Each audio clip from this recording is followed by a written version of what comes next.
Hi, I'm Katya, and I'm here at Commonwealth Holistic Herbalism in Boston, Massachusetts. Today, Rin is working on some worksheets for our clinical nutrition course. We are updating that course with all kinds of new information. I'm really excited about it.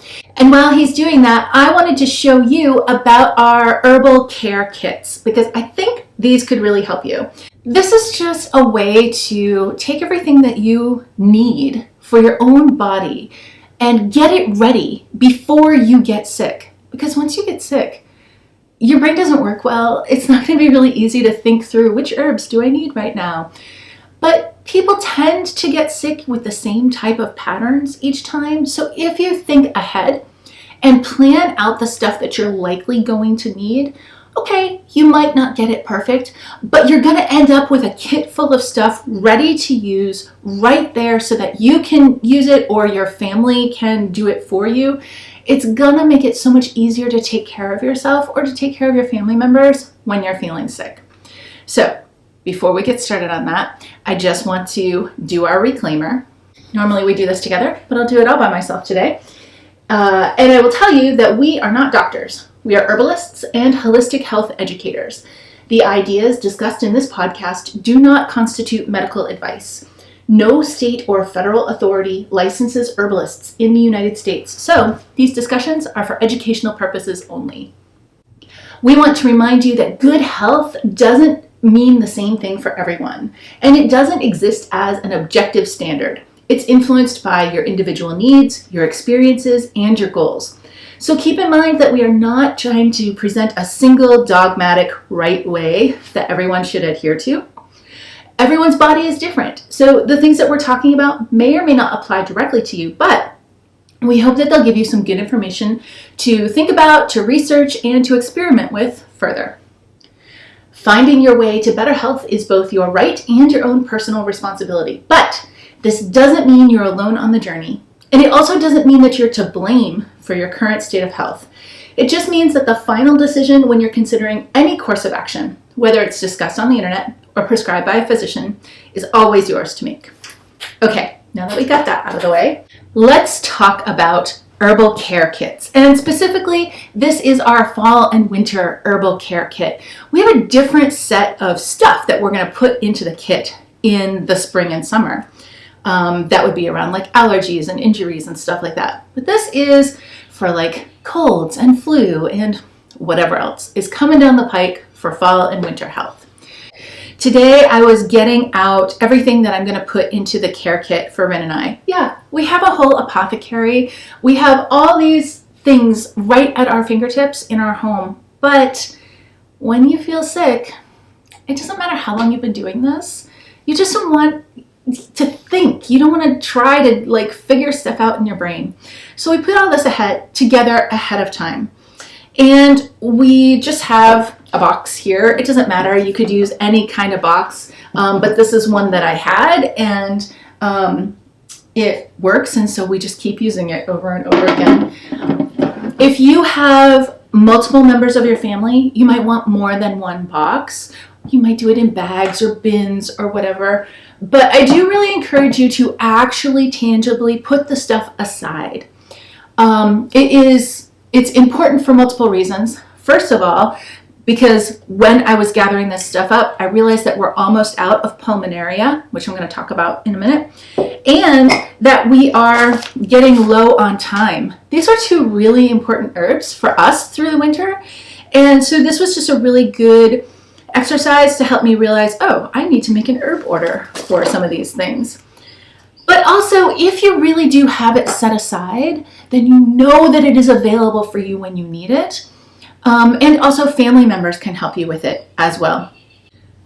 The very first step is to think about how you get sick and the members of your household. How do they get sick? So in our household, it's just Rin and I.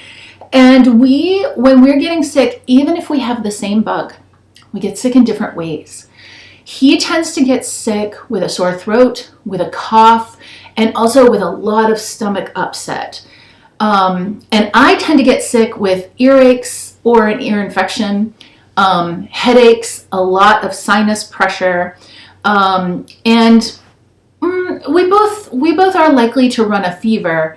So there's some similarities there, but those are like the way that our symptoms usually express. Sure, I'll cough sometimes, depending on what kind of illness it is, but usually what's going on for me is up in the head, ears, sinus, that kind of stuff. And so as a result, we need different stuff in our care kits. So the first thing that we write down is, or that we think about in our planning, is how do we get sick and what kinds of things do we need to deal with that, to support it. Your answers for these questions are not necessarily going to be the same as our answers. But as an example, I thought that I would just show you everything that's going into our kit, and that will help you as you are thinking about your kit. All right. The first thing here that we can get out of the way, the easiest, is broth. So if you make broth regularly, then I recommend that you freeze some and set it aside for emergencies, right? You don't know when you're gonna get sick. And what if you didn't have any broth ready that day? Broth is really important when you're sick. It's hard to eat when you don't feel good, especially if there's a fever involved or a sore throat. But broth gives you the minerals, it gives you the electrolytes, and it does give you proteins, a little bit of fat. It gives you basically everything that you need to kind of sustain yourself through the whole sickness. And so instead of freezing broth, I put some packets of broth in our box. Brodo is, I'm not affiliated with the company, I just like their broth. But it's a little bit more expensive of the pre-made broths, but it's also really, really good. It will gel up when it gets cool. And the box broths don't usually do that. So it is more expensive. You don't need to use it every single time that you're having broth, but I do like to have a few packs for when we're sick, because when we're sick, then I really want the good stuff. Okay. Into that broth, I can put seaweed, I can put mushrooms, I can put rice or vegetables or whatever else that I feel up to at that time. But at least I have some packets of broth in here that if I really feel so terrible that I can't even think about anything, I know that there are some in here waiting for me and available. And already this is bringing up a little maintenance point here. If you don't use all of the stuff in your care kit this year, then return it to your apothecary and make it fresh next year.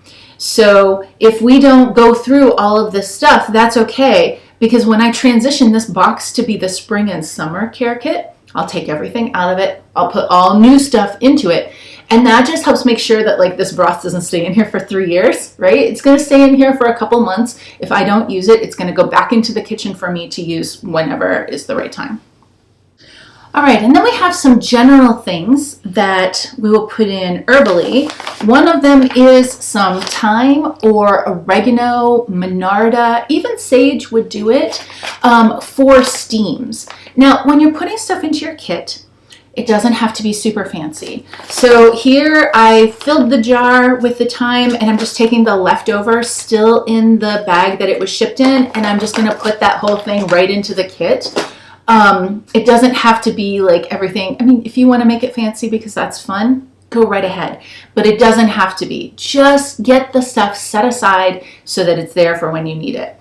So the thyme is in there so that we can do steams. That clears out the sinuses. That also gets down into the respiratory tract to fight whatever virus or bacteria or fungal thing is going on. And even can be really helpful for if you are the kind of person who gets a sty when you have a cold, a thyme steam is really helpful for that. It can be helpful for ears as well.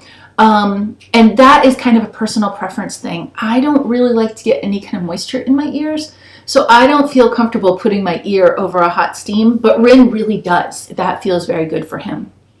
That's okay. We don't all have to feel the same way about everything.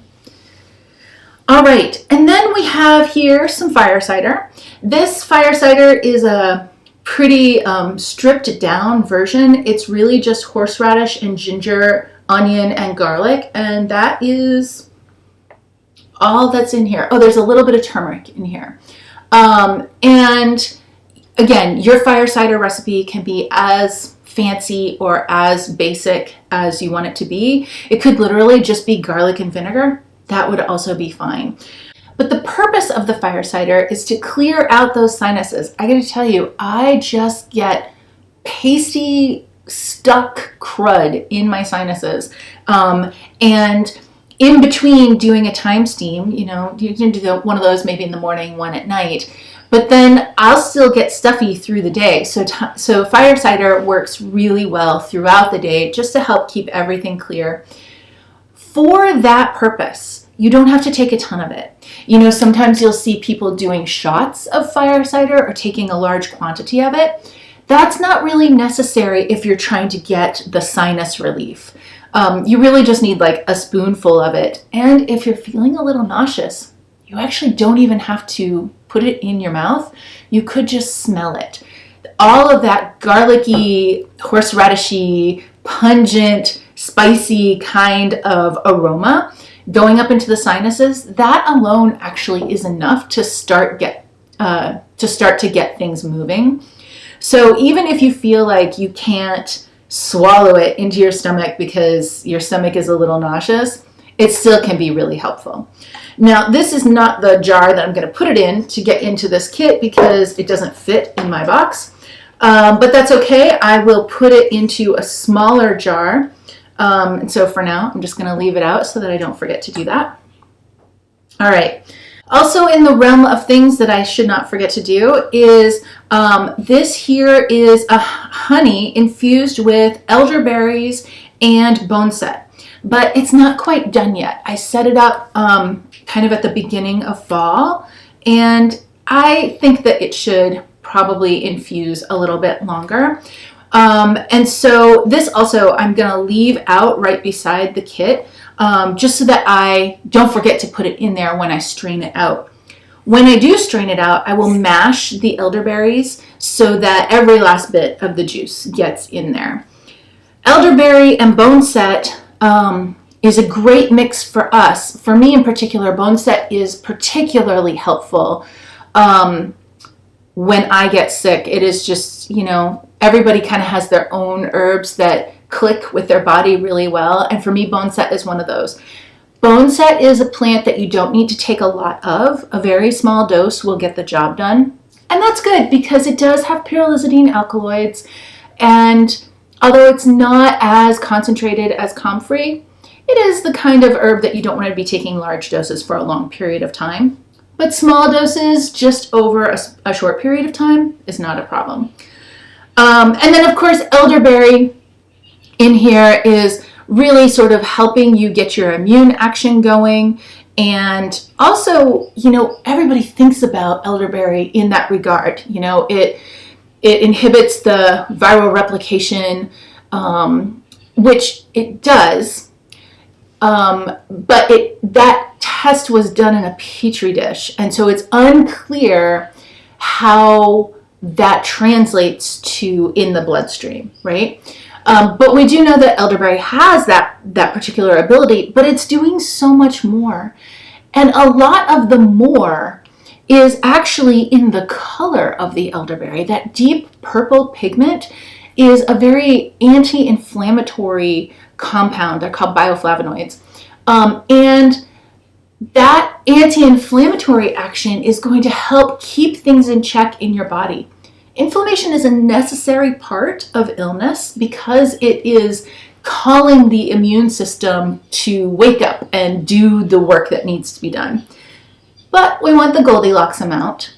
So getting some of those anti-inflammatory mechanisms in during a time when we do need to have some inflammatory action is going to help us sort of keep that whole system modulated so that nothing gets spun out of balance. All right, so these are the two things that later I will still have to put into another jar to get into our kit here. That's okay. All right, so a couple more general things that are going to work for both of us and that are really important. One of them is elecampane, and I really am going to put this whole bag right into the kit. Elecampane is my favorite herb when you get deep, wet, gurgly lung infections, so that when you cough, you hear the phlegm kind of rattling around. Both of us, when we get a cough, it does tend to get deep in there. Rin often will get that high cough if it is sort of just a cold or whatever, but if we really get sick, it gets down into the lungs. Elecampane is one of those kind of all-purpose expectorant herbs. It's warming up the lungs, it is strengthening the lungs, and helping you so that when you cough, that cough is actually doing something. It's productive, which ultimately reduces how much you need to cough. The purpose of coughing is to get stuff out, like to get phlegm out of your lungs. And if it is pasty, if it is like stuck in there, or if your cough doesn't have much strength behind it, then nothing will come up. And that is sort of wasted effort. Elecampane is really going to help make sure that all of the effort of coughing yields a result, so that ultimately you don't need to cough as much. It's not a cough suppressant, but the end result is that you cough less, right? So there's a little, in the end, it kind of looks like a cough suppressant, even though that's not the way that it is actually working. Now, elecampane doesn't taste very good. There are some people who are lucky and they just love the flavor, but it tastes like peppery mud. And so if somebody has weak lungs and they're just prone to always getting sick, maybe every winter they get pneumonia, that sort of a situation, then regular elecampane is a very good idea, but the flavor is hard to manage. So it is totally fine to take that just as a tincture. And I do have a tincture of it here, because if we really were in a situation where there was a lot of feeling of nausea and you're trying to take elecampane, taking it as a decoction is a little bit challenging. So I do have the tincture here as well. But I find the decoction to be more effective. The tincture is not bad, but the decoction is so much better. And so what we normally do is we'll make a decoction, and every hour we'll take 1 shot glass full of it. Don't try to drink a whole cup, because it's just not going to taste good. Just take 1 whole shot glass and then drink something tasty. And if you do that every hour, then you're getting a good strong dose, especially if you make a strong decoction. That's why there's a whole bag in here, so that even if we were sick for a week or a couple of weeks, we would have plenty of elecampane in here to make a really strong decoction. And that way, 1 ounce of it every hour is still going to be very, very effective. All right, speaking of drinking something that tastes good afterwards, I have specifically a blend here that is for that purpose. This blend is sort of a chai kind of blend. It has ginger and fennel, cinnamon and tulsi, cardamom and rose. Now, you don't have to have a blend like this. Anything that tastes good to you would be great to follow up that elecampane. But what I was going for here was these are all very warming, especially in the respiratory tract. And so that's going to heat things up and make life very uncomfortable for whatever pathogen has gotten in there. That's why we have a fever, by the way, because most pathogens like a slightly cooler temperature. And so when we warm up the body, then it's a very uncomfortable place for them. In fact, it becomes a place where it's hard for pathogens to survive. So when you have a respiratory thing and you can bring warmth into that formula, that's actually really helping you. Here also we've got herbs that are settling the stomach, because again, this is a general thing for both Rin and I, and he tends to get an upset stomach. So I want herbs in here that are comforting and supportive for him when he's feeling woogie in the guts. There's also tulsi and rose, which are like mood boosting herbs. And when you're feeling sick and gross, and then you're thinking about, oh, there's so much stuff I'm not getting done, and it's hard to stay in bed, you want to get up and work anyway, or whatever it is you have to do. Having some herbs that help with the mood and make you feel a little bit more positive For me at any rate, it makes it a lot easier to stay in bed and just go ahead and get better. So this is a blend that I would have going at the same time as that elecampane decoction. And that way, we've got the elecampane, it doesn't taste good, but then we have this chai-like blend that has a pretty strong flavor, but a good flavor, and it's gonna offset the unpleasantness of the elecampane. Okay, now if you're one of those magical people who thinks elecampane is delicious, you could just have a second tea just for fun.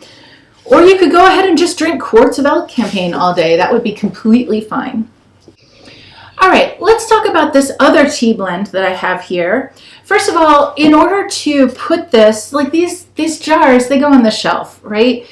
When I'm sick, I don't want to try to formulate. I'm going to formulate ahead of time. But these jars aren't going to fit in the box, and also I need them on the shelf. So I'm going to put something smaller in the box, and you can just reuse containers that you already have. Like a tea container of some other kind of tea, that's fine. Just refill it with the tea that you're blending. Or if you have these kinds of little brown bags, that's great too, but you don't need to buy something separate. Honestly, you could even use a Ziploc bag. It would be okay. But I like to reuse tea containers or other jars that I have around just because it's not something extra that I have to buy. So, okay, into these, I will put a tea blend that also this tea blend is going to work for both of us. So for starters, we've got ginger and chamomile and catnip. And in our house, if we don't know what to put into tea, these are the three herbs that are always good. Chamomile and ginger are really helpful for me, and catnip and ginger are really helpful for him. For me, the chamomile and ginger are a lot about reducing tension, a lot about relaxing, a lot about reducing discomfort in the lower digestive tract, not so much in the stomach, but a little lower down. And also, ginger and chamomile are my favorite two herbs for headache. Now, there are different kinds of headaches and they respond to different herbs. So ginger and chamomile is not necessarily going to be the best blend for every headache everywhere, but for the type of headache that I get, especially when I'm sick, it's very, very effective. And then for Rin, we've got that the catnip has that upper digestive support, right? That there is your stomach support and even your esophageal support. And catnip also is really important for reducing tension, but a little different kind of tension. All three of these actually are relaxants and antispasmodics, but they're targeting a little bit different parts of the body. So right here, even though it's only three herbs, we actually have a really broad span of actions represented.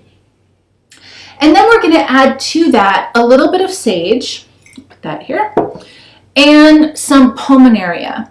So the sage and the pulmonaria are both working about the respiratory tract. The pulmonaria is moistening and soothing and like strengthening the lung capacity in similar ways to elecampane, but it's moistening instead of drying.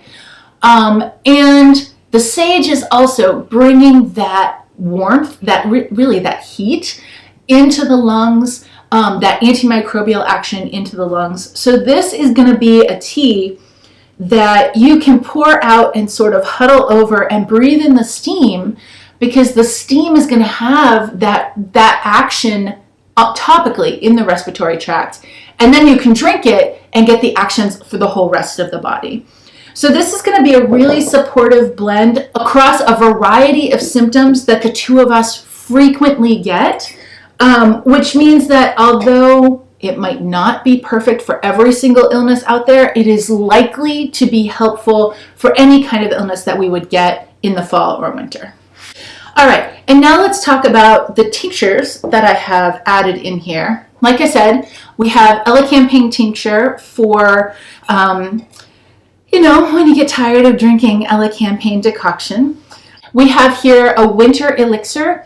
Now, our winter elixir is a little different every year, but There are some things that are always in it, and you will find a video of exactly how we make this in the cold and flu course, which is really going to help you make decisions about which herbs you should put in your kit if you don't already have that kind of knowledge.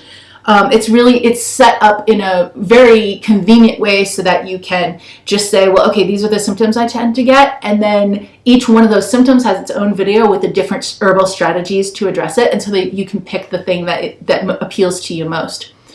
That course has 17 hours of videos, lots of quick guides, all sorts of stuff. And it's $25, but I won't even make you wait. The coupon code is fall 2025, and that'll give it to you for $20. So it's a pretty good deal, and it's going to help you know exactly what to put in your kit. And there's a video with the full blend, the full recipe for the winter elixir. But let me tell you a couple of things that are always in it. We always started off with elderberries, first infused in honey and then infused in vodka, so that we have like a double infusion of the honey and the vodka together, and that sets the base for the elixir. Then there's always sumac, leaf and berry. There's always some bone set, some goldenrod, and usually there's a little bit of blue vervain. That's for me because blue vervain helps you to kind of let go of all the things you feel like you need to control, and allows me to relax and rest and get well. And there's always some catnip. That one's for Rin, again, because trying to help that like upset belly part in the whole mix. There is usually Japanese knotweed flowers, and then there's often other things, like whatever is either looking really good that year, or if we're feeling a particular need for some kind of plant. Maybe it's been a rough year for my ears, and so we put some extra ground ivy in there. But you will find the whole video that shows when I made this particular batch with all the different plants laid out and their proportions and exactly how I put it all together. Again, that is in the cold and flu course. Use code fall 2025. Get it for $20. No, I think it's really important because setting up a kit like this is really going to make the whole fall and winter so much easier for you when somebody gets sick. I really, really want you to do it, so I want to make it easy and more accessible for you to do that. Okay, but we're still talking about herbs. Ready? Okay, so now we have here two honeys, a ginger honey and a catnip honey. These are really important for coughing. Honestly, it's basically like having a throat lozenge, a cough drop, but there's no sugar, there's no weird corn syrup or any other thing in it. It is just fresh ginger in honey, and then we strain the ginger out so that it's just the honey left over. And this is just fresh catnip in honey, and then have the plant strained out afterwards. So, okay, yeah, there is sugar in honey, but I mean, there's just no other ingredients in there. It is just the herbs and the honey, nothing else. This is so helpful with a sore throat, with a hacking cough, especially the kind of cough that makes your throat hurt. Like it feels like it's scratching your throat as the cough is happening. Any kind of herb-infused honey is just going to feel so, so soothing. Now, you may need to take it regularly, just the same as a cough drop, right? If you have a sore throat, you kind of just always have a cough drop going on. The same thing here. Maybe every half an hour, every hour, you take a little spoonful. But it really just is a lovely, lovely, soothing relief kind of thing in the throat. All right. Then lastly, we have a couple extra tinctures in here for me. The first one is ground ivy. I cannot say enough about ground ivy. I could do a whole 10-hour series just about ground ivy because I love it so much, but I'm going to keep it short. So first of all, ground ivy is in here because, like I said, I get ear infections really quickly, or if not a full-on ear infection, then like all that congestion and pain in the ears, and ground ivy knocks that out. The way that it does it is ground ivy is helping move the lymphatic fluid in the head, like in the whole like ear, nose, and throat area. And that's what's going on when you feel like your ears are clogged or congested. Often that goes along with sinus congestion as well, and there's sort of like some connections going in between here. So you get that sinus pressure and the pressure in your ears. That's all fluid that needs to be moving, and ground ivy is so good at it. Also, I tend to get a headache that goes along with that fluid pressure. So either I'll get the sinuses clogged and then the headache kind of emanating from the sinuses, right? Or occasionally I will get a headache that doesn't have the clogged sinuses, but does still have that fluid pressure kind of feeling. And again, this is a place where ground ivy is so helpful because it is moving that fluid out, letting it drain down into the lymph nodes and getting that pressure out of your ears, out of your sinuses, out of your head. Okay, but a couple of other things about ground ivy. Maybe one of my favorite things lately about ground ivy is that when I feel like my brain is full in a way that prevents me from focusing on what I need to think about, and so it sort of feels like there's just molasses in my brain and I can't like get through it to think about the thing that I actually need to focus on. It's kind of not exactly brain fog. It's like heavier than brain fog, right? And when I'm feeling that way, I find ground ivy again so helpful. And this is really, like, on one hand, this is an emotional aspect, like an emotional support aspect of ground ivy. But when you think about it, when we talk about that feeling, there is also like that lymphatic action has that like parallel, even if it's maybe metaphorical. So yeah, I really, really appreciate ground ivy. And I feel like also, when you're sick, often you get that feeling, that molasses feeling in your head, like everything is just slow motion and a little dizzy. And again, for me, ground ivy really, really relieves those feelings. And then tincture of bone set. Now, yes, I did put bone set in this elderberry infusion here. It is like, 80% elderberry and like 20%. It might even be like 10%, it's 10 to 20% bone set and all the rest elderberry. But maybe I didn't take that. Maybe we run out of it. Maybe I just wasn't feeling the elderberry for whatever particular thing. So I just wanted to have the bone set as tincture in here as well. Bone set, again, this is a real, not necessarily across the board kind of herb. This is not really as, Rin doesn't love bone set as much as I do. But I find it so helpful to keep the lymph moving and to keep my immune system. I don't want to say that it is an immune stimulant because it's not, but it prevents the slowdown or the bog down of the immune system.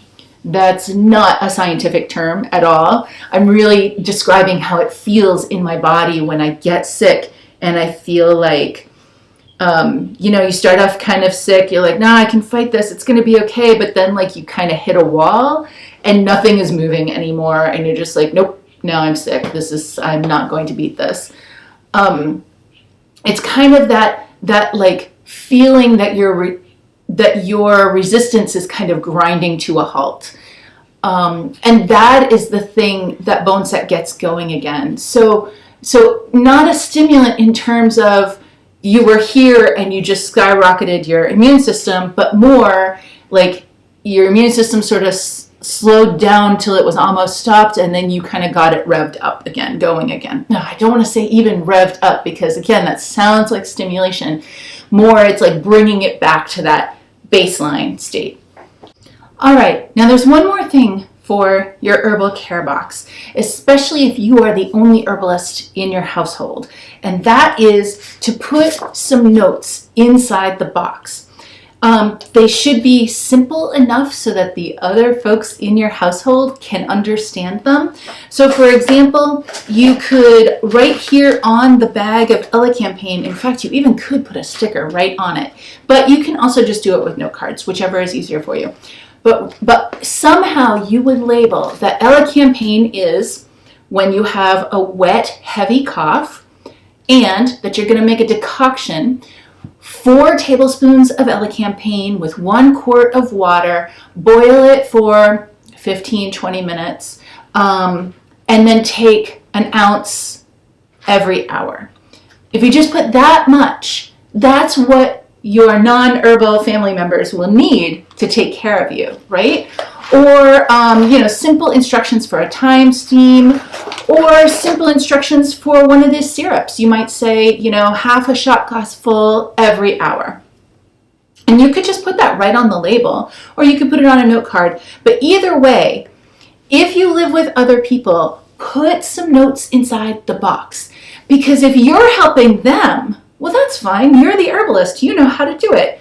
But if they're trying to help you and they're looking at all this stuff and they don't feel very familiar with it, they're not really exactly sure how to do it, then they're not really going to help you very well. So give them the tools to help you so that you can stay in bed and let them take care of you.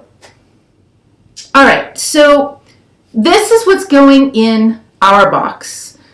But this might not be what goes in your box. Some of these things, as I've described them, might have resonated with you. You might have said, ooh, that is exactly the sort of thing that I need. But probably not every single thing here exactly resonates for you. And that is okay. We all have different bodies. We all experience an illness a little bit differently, even if it's the same illness. We could all have the same bug, but it's just going to be a little different in each of our bodies because of our baseline state, because of areas where we already have weakness, stuff like that. So jump on over to online.commonwealthherbs.com. Use the code FALL2025 to get 20% off the cold and flu course. You're going to pick that up for only $20. You could listen to it over the course of this week. Just listen to it while you are running errands, making dinner, doing the stuff you need to do. And when you hear, oh yes, that's exactly how I get sick, then pause it and make a couple notes for yourself as you build the list of things that you want to put into your box. And then by the time that you've listened to the whole thing, you have your list complete. All you have to do is get the stuff, put it in the box, and you are ready for the whole fall and winter. It is gonna make your life so much easier. So, okay, we'll wrap it up there today. And we will see you again soon on the Holistic Herbalism podcast. This is the part of the podcast where Rin would say, take care of yourself, take care of each other, drink some tea, and make yourself an herbal care kit. Bye-bye.